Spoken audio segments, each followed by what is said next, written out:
Welcome sa ating new video kung saan nag-share tayo ng mga side hustle na pwede natin gawin kahit nasa bahay lang sa maliit na puhunan.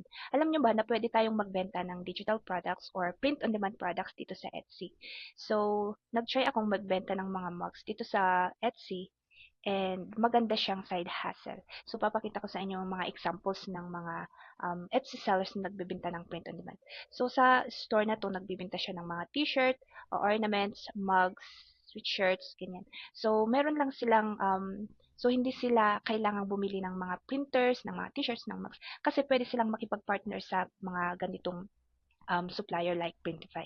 So, si Printify sila yung nagpiprint ng designs sa t-shirts, sa mugs, o marami silang products na pwede nating pagpilian dito. So, ang gagawin lang natin is mag-design lang tayo and ilalagay natin sa mga mugs, sa t-shirts, sa bags, sa sacks. And sila, kapag may umorder, dun lang tayo magbabayad sa kanila. So, hindi na natin kailangan ng malaking puhunan para mag-start. Okay, so dito naman, so kung titignan natin yung sales nila, nakakapag-generate sila ng 1,000 sales in a year, like that, by selling print-on-demand products. Ayan. So, nag-try din akong ng mugs, magbenta. So, at now, meron tayong, so, meron tayong 10 orders from mugs, mga ganyan. So, ang kita natin sa isang mug is around 300 to 400. Yun yung nilagay kong kita ko. So, depende sa inyo kung gusto nyong mas babahan para mas makabenta kayo. So, depende sa strategies din. So, ang kailangan nyo lang gawin is gumawa ng Etsy store and then gumawa nyo ng Printify account and then i-connect nyo lang yung Printify like dito. So, add new store and i-connect nyo lang yung Etsy store nyo. And from that, pili lang kayo ng mga gusto nyong ibenta, like for example, mugs. And then, pili lang kayo, I suggest Printify. Tingnan nyo yung mga bestseller na pero ito maganda rin to. And then, mababa siya.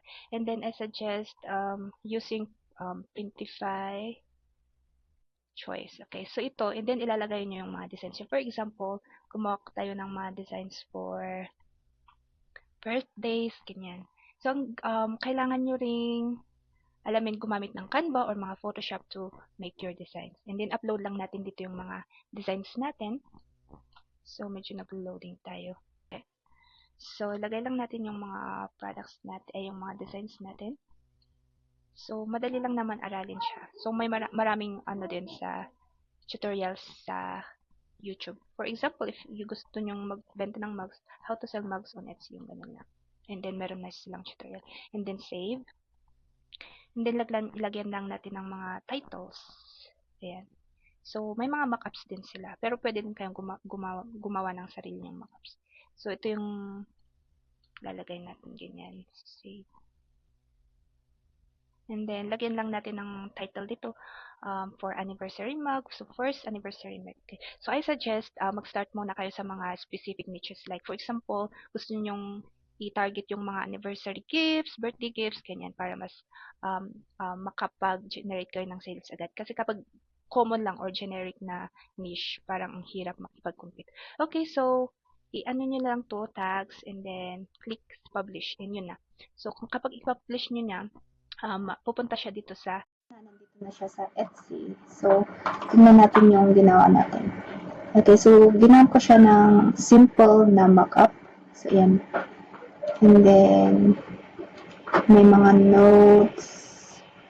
Ayan. So, ganito siya nakikita ng mga buyers. So, super bagal talaga ng aking internet. Ayan. Ayan. Okay, so kung kapag order sila, pipili lang sila ng size and then ng colors. And kapag may personalization, for example, maglalagay sila ng name sa mugs, pwede nilang ilagay dito. Ayan. Okay, so ganun lang. Thank you so much.